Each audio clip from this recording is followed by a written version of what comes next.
Assalamualaikum warahmatullahi wabarakatuh. Jumpa kembali dengan kami di channel Agus Susanto, channelnya orang pertanian. Jadi pertanian dalam skala yang lebih luas termasuk perikanan. Bahkan perikanan dan pertanian secara umum juga bisa digabungkan. Misalnya mina padi, menanam padi sekaligus memelihara ikan. Ikan yang dipelihara bisa ikan mas, ikan nila, ataupun mujair. Jadi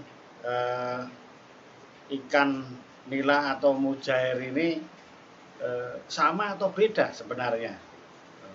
Ada yang nganggap sama, ada yang nganggap juga berbeda. Kalau beda, perbedaannya di mana?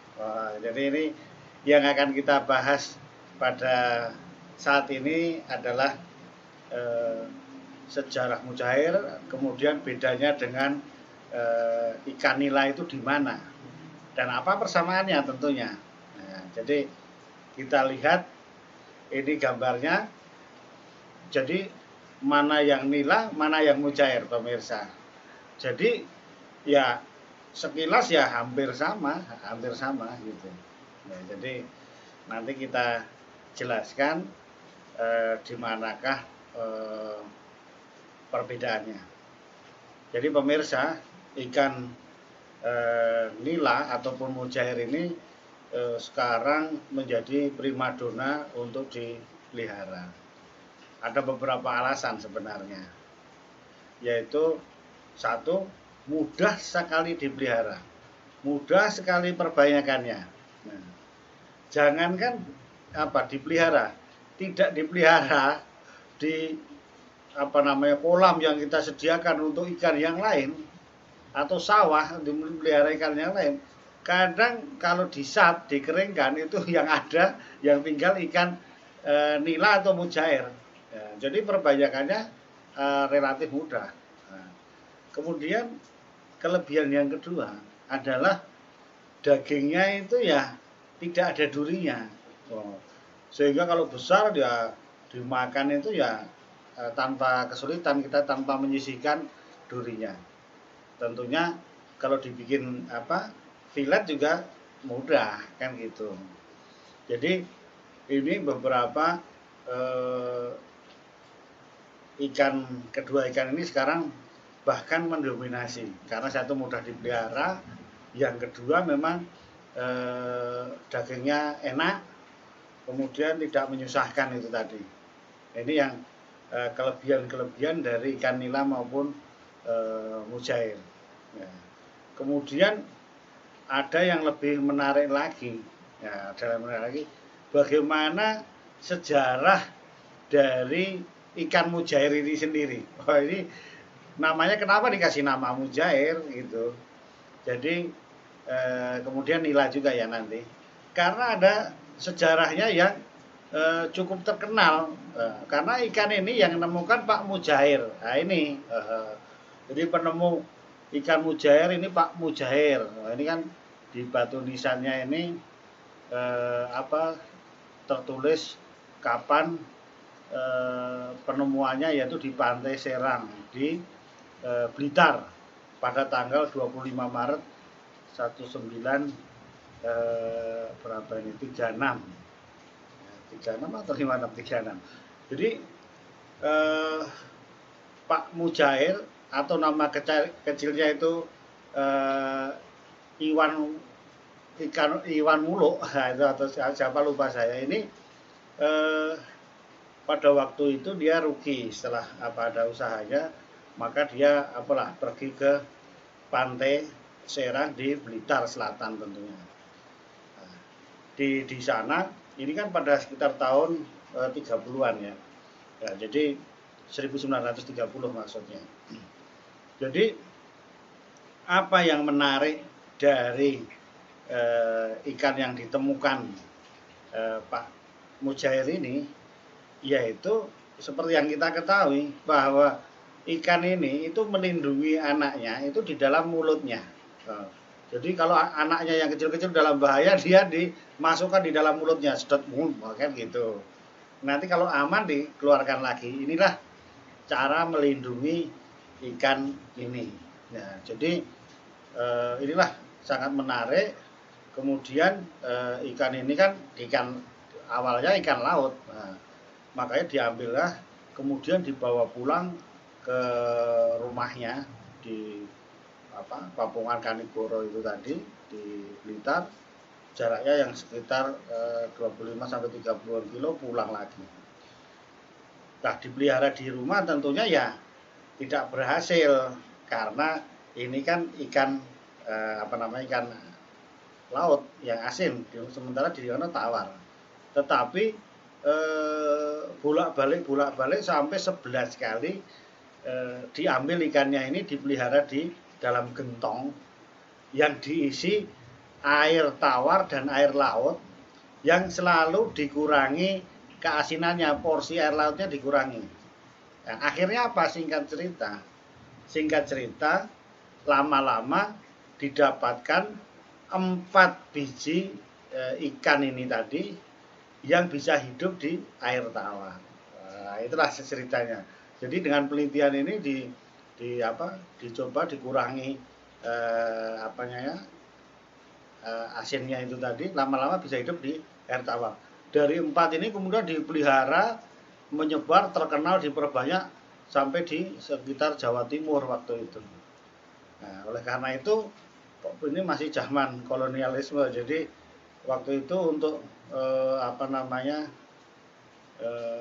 untuk mengenang menghormati penemunya ini, makanya ikannya ini dinamakan ikan mujair seperti bapak ini namanya. Nah, itulah sejarah penemuannya dari ikan mujair. Jadi itu dan sampai sekarang juga menjadi berkembang. Padahal kalau dilihat nama ini adalah Oreochromis mozambicus, dari Mozambik sebenarnya. Tapi ini kan terkenal dengan nama Java tilapia juga. Nah, jadi ikan ini terkenal dengan Java tilapia juga. Inilah sejarah ikan mujair itu tadi. Nah, kemudian beberapa saat yang lalu juga datanglah ikan yang mirip, yaitu ikan nila. Ikan nila. Jadi ini tadi kita cara menyimpan anaknya tadi sudah ada. Sehingga ini yang kita temui kalau kita mancing itu pun ikan ini yang paling mudah. jadi kalau kita mancing di sungai atau di memancing ikan mujair ini juga relatif mudah, gampang sekali, ditaruh langsung dimakan gitu. Jadi inilah kita mudahnya mendapatkan ikan mujair maupun nila. Jadi kita kalau memelihara ini tentunya supaya jangan sampai salah. Jadi pengalaman saya sendiri waktu kecil, saya di Jogja sudah terbiasa lihat ikan ini, panen ikan ini, kemudian di Jawa Barat dan sebagainya, di Bogor. Nah, tetapi pengalaman itu berbeda setelah saya pergi ke Sumatera Utara. Ya, ke Sumatera Utara juga jadi berbeda. Jadi kalau secara umum saya juga bisa membedakan ikan ini secara langsung gitu, karena kami sering juga untuk beli ikan ini dua-duanya. Jadi kalau mujair itu memang relatif lebih gelap hitam gitu, apalagi buntutnya hitam. Kemudian ya nggak tahu lah saya jarang menemukan yang gede banget, itu jarang gitu ya, nggak tahu lah karena faktor makanan atau lebih jarang kami temui yang besar. Yang jelas dia lebih gelap. Nah, lebih gelap itu beda.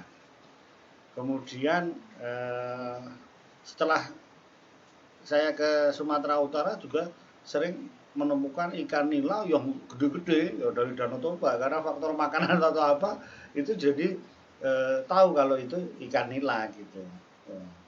Jadi pemirsa, ikan nila juga ada yang warnanya merah, nila merah juga ada, selain yang eh, tradisional yang warnanya seperti ini.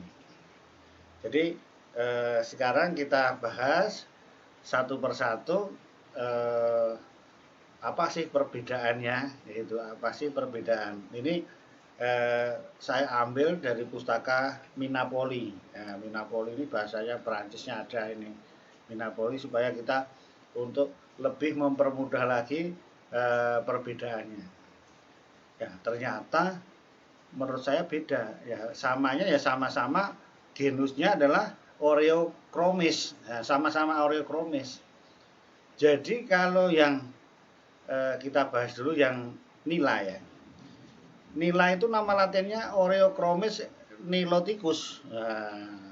Atau juga ikannya namanya tilapia juga ini. Ya. Asalnya dari mana ini? Oh, ternyata ya dari Afrika, dari sungai Nila. Nah, Nil itu tadi dari Nila. Nila itu sungai Nil gitu dari sana. Yang dari daerah Mesir sana kan gitu. Dan ini disebutkan juga ikan ini di dalam sejarah-sejarah gitu. Sudah disebutkan. Jadi kita lihat bedanya ya. Beda yang sering saya lihat. Nah, sekarang kalau itu tadi, itu perbedaannya ya.